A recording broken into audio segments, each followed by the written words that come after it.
नमस्कार दोस्तों, आप सभी लोगों का इस लेक्चर वीडियो में स्वागत है। दोस्तों, आज हम नॉर्मलिटी निकाल रहे हैं डेटा की, जिसमें हमारे पास 30 स्टूडेंट्स का डेटा है और 3 वेरिएबल हैं, एज, जेंडर, फाइनल एग्जाम। तो एज और फाइनल एग्जाम हमारे पास कॉन्टिन्यूस वेरिएबल है, जेंडर हमारे पास फैक्टर है और फाइल नेम है क्लास डेटा फॉर नॉर्मलिटी।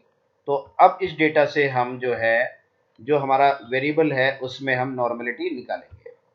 तो देखिए, नॉर्मलिटी के लिए हमारे पास जो है क्लास डेटा फॉर नॉर्मलिटी, ये इस फाइल को हमने इंपोर्ट किया। इंपोर्ट करने के बाद अपडेट, और इस फाइल को हमने जो है अब इंपोर्ट कर लिया अपने सॉफ्टवेयर में। ठीक है, तो ये जो हमारे पास है view data class data for normality, तो इसको हमने लिख लिया माई डेटा, और इसके साथ हमने यहाँ पर लिखा क्लास डेटा फॉर, ये डेटा क्लास डेटा जो नॉर्मलिटी का है, ये वाली फाइल हमने। ठीक है, अब ये आ गया हमारे पास, इसको शॉर्ट फॉर्म में माई डेटा के फॉर्म में हमने लिख लिया। अब किसी भी उसकी जो नॉर्मलिटी है, नॉर्मलिटी के लिए हमारे पास कई टेस्ट हैं। एक लिली टेस्ट है, एड डॉट टेस्ट है, शेपिरियो टेस्ट है। इनके थ्रू हम अपने कंटिन्यूस वेरिएबल की नॉर्मलिटी निकाल सकते हैं। तो सबसे पहले हम देखते हैं कि हमारे पास लाइब्रेरी में वो पैकेज है या नहीं, जिसमें हम जिसमें नॉर्मलिटी हम निकाल सकते हैं। तो ये है नॉर टेस्ट, ये एक इसमें पैकेज है। ये पैकेज हमारे पास होना चाहिए, अगर नहीं है तो इसको हम इंस्टॉल कर लेंगे। अब इसके बाद जो है ये हमने लिली टेस्ट, जो लिली टेस्ट है, लिली लिली टेस्ट के थ्रू जो है, इस कमांड के थ्रू हम लोग नॉर्मलिटी निकाल सकते हैं। तो यहाँ पर मैंने लिखा है माई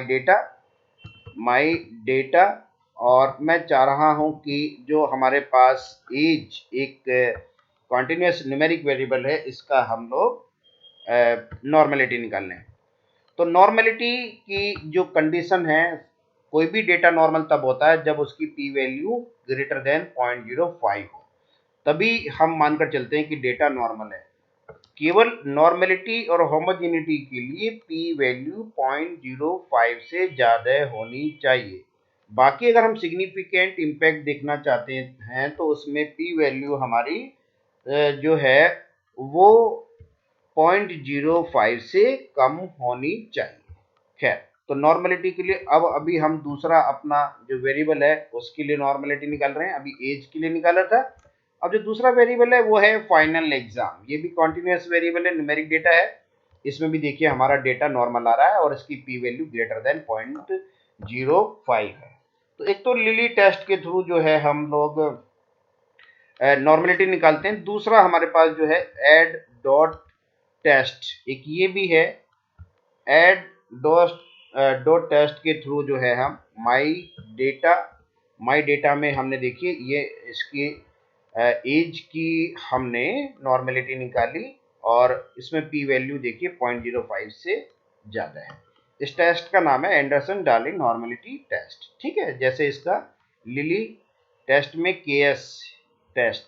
ठीक है, अब इसके बाद तीसरा, अब जैसे मैंने दूसरा भी एक हमारे पास और वेरिएबल है फाइनल एग्जाम। ठीक है, उसका भी हम जो है ऐड टेस्ट, ये हमें यहाँ पे ऐड टेस्ट जब हम लेंगे तो ये हमारे पास जो डेटा होगा माई डेटा, इसमें फाइनल एग्जाम को लेंगे। दूसरा जो वेरिएबल है उसको हम देखेंगे कि उसकी नॉर्मलिटी क्या आ रही है। तो ये देखिए, इसमें भी जो है हमारे पास 0.015 से ऊपर है, 0.1069, और पहले वाले का 0.105 है। तो इस तरीके से हमारे पास और भी कई मेथड्स होते हैं जिसके थ्रू जो है हम डेटा की नॉर्मलिटी निकाल सकते हैं। एक शेपिरियो टेस्ट को भी हम लोग यूज करते हैं नॉर्मलिटी निकालने के लिए। तो देखिए, इसमें भी हमने जो अपना वेरिएबल है एज और फाइनल एग्जाम, इन दोनों वेरिएबल्स की हम लोग निकाल सकते हैं वेरिएबिलिटी। ये भी देखिए 0.085, मतलब कोई भी हम टेस्ट यूज करेंगे उसमें जो है रिजल्ट्स हमारे मोर और लेस सेम ही आते हैं। ठीक है, अब हमने दूसरा जो वेरिएबल है फाइनल एग्जाम, उसकी हम नॉर्मलिटी निकालते हैं। तो ये देखिए, इसकी नॉर्मलिटी भी ग्रेटर देन 0.05 आ गया। ठीक है, तो तो इस तरीके से हम जो है अपने किसी भी डेटा की नॉर्मेलिटी निकाल सकते हैं, एक तो केएस टेस्ट के थ्रू। दूसरा एक हमने बताया था कि जो एक स्क्यूनेस और कर्टोसिस की वैल्यू भी अगर -1 और +1 के बीच में है तो उससे भी हम जो है डेटा की नॉर्मेलिटी निकाल सकते हैं। वैसे 3 मेथड होते हैं, ग्राफ के थ्रू हम निकाल सकते हैं, value of skewness and kurtosis के थ्रू, और तीसरा जो है केएस टेस्ट है ना, नॉर्मेलिटी टेस्ट। तो इसमें हम देखते हैं कि हमारे पास ये जो पैकेज है साइक ये है, और इसके बाद जो है हम स्क्यूनेस और कर्टोसिस के थ्रू भी डेटा की नॉर्मेलिटी चेक कर सकते हैं। अभी देखिए स्क्यू हमने यहाँ पर टाइप किया और इसमें हमने माई डेटा के बाद जो है एज की हम निकालेंगे नॉर्मेलिटी, मतलब स्क्यूनेस। ये देखिए पॉइंट ये -1 और +1 की रेंज में आ रहा है। और अब इसका कर्टोसिस भी हम निकाल लेते हैं, तो कर्टोसिस भी हमारा -1 और +1 की रेंज में आएगा, तो हम कहेंगे कि डेटा हमारा नॉर्मली डिस्ट्रीब्यूटेड है। ये देखिएगा अब हमने इसका जो है कर्टोसिस भी निकाला, ये भी -1 और +1 के बीच में। मतलब एज हम दो तरीके से हम एज का नॉर्मेलिटी निकाल चुके हैं, एक तो शेपिडियो टेस्ट, एड टेस्ट, लिली टेस्ट के थ्रू, और दूसरा जो है value of skewness and kurtosis. इसके बाद जो मैं दूसरे वेरिएबल की भी इसमें वैल्यू निकालूंगा कि वो स्क्यूड है डेटा या नहीं। ठीक है, तो इसके लिए हमने जो है फाइनल एग्जाम लिया, और फाइनल एग्जाम का जो है देखिए -1 और +1 की रेंज के अंदर आ रहा है। अब इसकी भी कर्टोसिस हमें निकालना है। कर्टोसिस हम निकालेंगे फाइनल एग्जाम की माई डेटा, और ये जो है फाइनल एग्जाम के बाद देखिए कर्टोसिस की वैल्यू आ गई। तीसरा जो मेथड है हमारे पास वो है हिस्टोग्राम। हिस्टोग्राम के थ्रू भी हम जो है अपने डेटा की नॉर्मेलिटी निकाल सकते हैं। तो हिस्टोग्राम के लिए जो है मैं दूसरी एक फाइल ये वाली ओपन करूंगा, ये जिसमें हमने नॉर्मेलिटी निकाली है हिस्टोग्राम के लिए। देखिए मेरे पास एक डेटा है जिसमें हम लोग जो पहले मैं हिस्टोग्राम उसको यूज कर चुका हूँ हिस्टोग्राम के लिए, और जो ये देखिए नेशनल सेमिनार हिस्टोग्राम। ठीक है, इस फाइल से मैं, क्योंकि उसमें ऑब्जर्वेशन पहले वाली फाइल में कम है तो डायग्राम अच्छा नहीं बन पाएगा, तो इसलिए इस वाली फाइल को मैं यूज कर रहा हूँ जिसमें हमारे पास जो नंबर ऑफ ऑब्जर्वेशंस हैं वो ज़्यादा हैं। ये देखिए ये वाली जो फाइल मैंने अपलोड कर लिया है। अभी आगे देखिए माई डेटा, और इसमें हमने जो है नेशनल सेमिनार, ये वाला जो है नेशनल सेमिनार हिस्टोग्राम वाला, ये इसको हमने यूज किया। अब इसके बाद जो है हम हिस्टोग्राम के थ्रू चाहते हैं कि डेटा हमारा जो है नॉर्मल डिस्ट्रीब्यूटेड हो, तो ये यहाँ पर कमांड लिखा हमने हिस्ट, और हिस्ट के बाद जो है माई डेटा। अब माई डेटा में हमने जो है डे 1 का हम चाहते हैं कि हिस्टोग्राम निकालें, और इसके बाद हमने यहाँ पर लिखा है फॉल्स फ्रीक्वेंसी जो है ये FRQ फ्रीक्वेंसी, और ये हमने यहाँ पर टाइप किया फॉल्स। देखिए ये कैपिटल में लिखना है हमें, अपना आप आ गया। और इस तरीके से जो है हम एक हिस्टोग्राम ये क्रिएट कर सकते हैं। और इस हिस्टोग्राम में जो है हमारे पास वो आना चाहिए नॉर्मली डिस्ट्रीब्यूटेड, तो लाइंस कमांड का यूज करेंगे हम लोग, और डेंसिटी और डेंसिटी के बाद जो है माई डेटा जो हम यूज कर रहे हैं एज की डे 1 के लिए, और इसमें हमने कॉमा दे के एडजस्ट किया।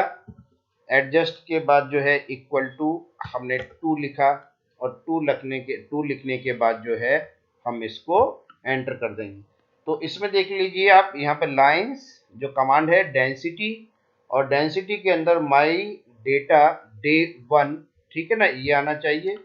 और इसके बाद जो है एडजस्ट, और एडजस्ट के बाद 2, यहाँ पर देखिए ये हमने एक और ब्रैकेट लगाया, इसके बाद जो ये हमारे पास ये नॉर्मली डिस्ट्रीब्यूटेड आ गया है हिस्टोग्राम के थ्रू।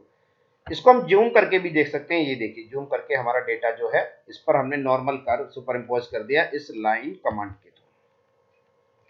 अब देखिए इसके बाद जो है एक QQ प्लॉट भी होता है, क्यू क्यू प्लॉट के थ्रू भी सारे ऑब्जर्वेशंस जो हैं, देखिए यहाँ पे हमने क्या किया, क्यू क्यू नॉर्म है ना, क्यू क्यू नॉर्म ये एक हमारे पास कमांड है, और इसमें हमने माई डेटा लिया और डे 1 हम इसमें देखना चाह रहे हैं, और ये इस तरीके से देखिए ये आ गया।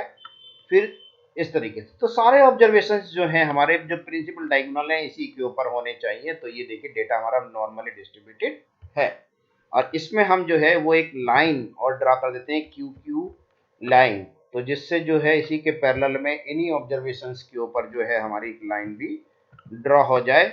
और इसमें जो है हमने डे 1 लिया, और इसमें हम ये चाहते हैं कि कोई अलग कलर की भी एक लाइन ड्रॉ कर दें। तो कलर हमने यहाँ पर ग्रीन लिया है, और चाहें तो इसको हम जो है लिख भी सकते हैं मैनुअली भी, ये हमने ग्रीन लिख दिया है, ठीक है। तो इस तरीके से देखिए हमारे पास जो है एक लाइन बनकर आ गई, ये green.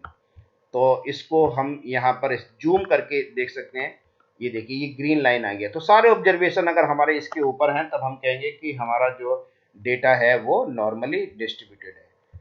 Thank you very much.